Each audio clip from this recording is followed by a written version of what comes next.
Most Muslims have heard the words Hanafi, Maliki, Shafi'i and Hanbali at some point in their life. Maybe your parents told you which one your family follows. Maybe someone asked you at the masjid. But do you actually know what they are, why they exist, and why Muslims differ on them?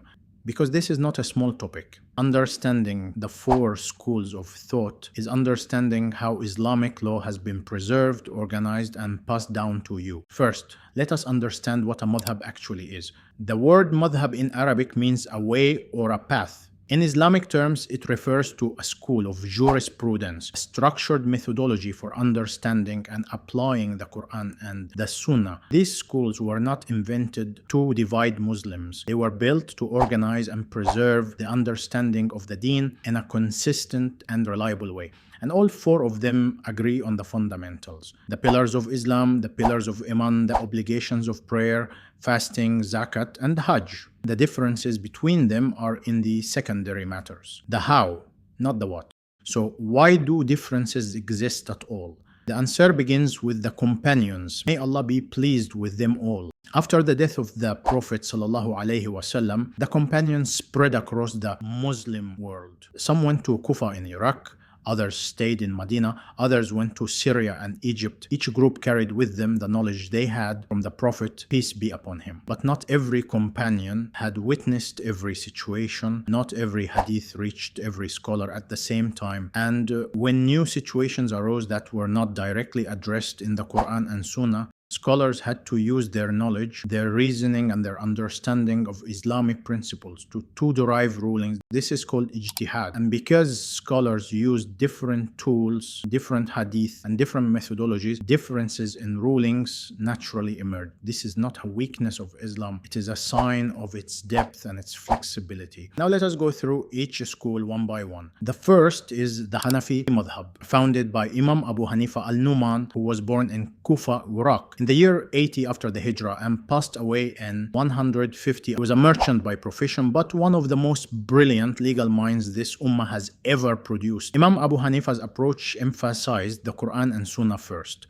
followed by the consensus of scholars, and where needed, analogical reasoning and personal judgment. The school became known for being practical, flexible, and adaptable to different cultures and circumstances. One example of where Hanafi madhab differs from others is in Salah. In the Hanafi school, raising the hands during prayer is only done at the beginning, at the opening takbir. In other schools, such as the Shafi'i and Hanbali, the hands are raised at multiple points during the prayer, including when going into and rising from ruku. This is one of the most visible practical differences a Muslim might notice when praying behind someone from a different madhab. Today, the Hanafi madhab is the most widely followed school in the world, predominant in Turkey, South Asia, Central Asia, and the Balkans. The second is the Maliki madhab, founded by Imam Malik ibn Anas, who was born in Medina in the year 93 and passed away in 179 after the Hijrah. Imam Malik was unique because he spent virtually his entire life in Medina, the city of the Prophet ﷺ, and he considered the living practice of the people of Medina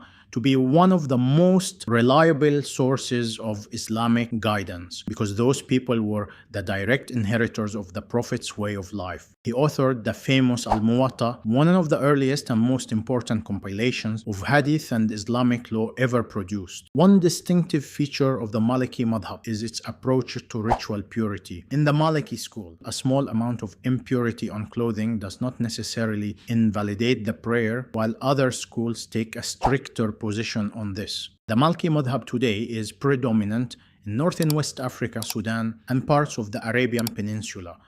The third is the Shafi'i madhab, founded by Imam Muhammad ibn Idris al-Shafi'i, who was born in Gaza in 150. The same year, Imam Abu Hanifa passed away and died in 204 after the Hijrah. Imam al-Shafi'i had a unique position among the four Imams because he studied under Imam Malik in Medina and also under Hanafi scholars in Iraq. He was therefore deeply connected to both traditions.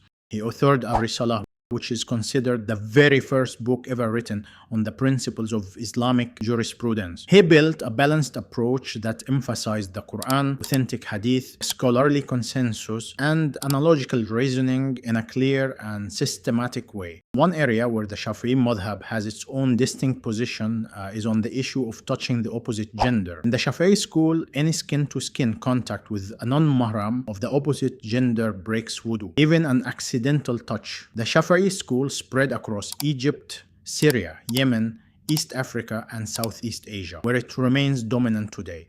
The fourth is the Hanbali madhab, founded by Imam Ahmad ibn Hanbal, who was born in Baghdad in 164 and passed away in 241 after the Hijrah. Imam Ahmad was a student of Imam al-Shafi'i and was known above all for his extraordinary commitment to hadith. It is reported that he memorized over 1 million hadith. He was also known for his immense courage. During the Mihna, a period of religious inquisition under the Abbasid Caliph al-Mamun, Imam Ahmad was imprisoned and flogged for refusing to accept the claim that the Quran was created. He refused to compromise his belief despite years of imprisonment and torture.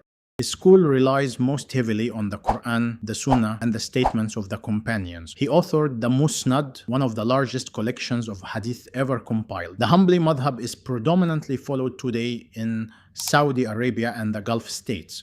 Now here is the question many Muslims ask. Do I have to follow one madhab? It is not obligatory for a Muslim to follow any particular madhab, but it is highly recommended for lay people to ensure consistent, reliable, and authentic practice without needing to be a scholar. And sticking to one school avoids confusion and the risks of cherry-picking rulings, particularly in matters of worship. Following a madhab is not blind following. It is structured learning. It means trusting the conclusions of a scholar who spent his entire life dedicated to the Quran and Sunnah, who memorized thousands of hadith, who understood the Arabic language at its deepest level, and who derived rulings through a rigorous and systematic methodology. Every single madhab has its roots in the Quran and the Sunnah of the Prophet ﷺ. Every single one of the four Imams was a man of extraordinary knowledge, piety, and dedication. They respected each other deeply. Imam al-Shafi'i said about Imam Ahmad ibn Hanbal that he was the greatest scholar of his time. Imam Ahmad said of Imam al-Shafi'i that he was like the sun for this world and like health for the body. These were men who differed in methodology, but were united in love for Allah and His Messenger, peace be upon him. So if someone follows the Hanafi madhab and another follows the Maliki madhab, they are both on a valid path, both following scholars who devoted their lives to understanding and preserving the Deen. The madhabs are not walls between Muslims. Learn which one your community follows, understand why, and respect those who follow a different one. Because the scholars who built these schools did not build them to divide us. They built them to guide us. And if you want me to do a full 4-part series diving deep into each madhab individually, drop a comment below and let me know. May Allah give us the knowledge to understand our Deen deeply and the humility to carry that knowledge with respect for the Ummah.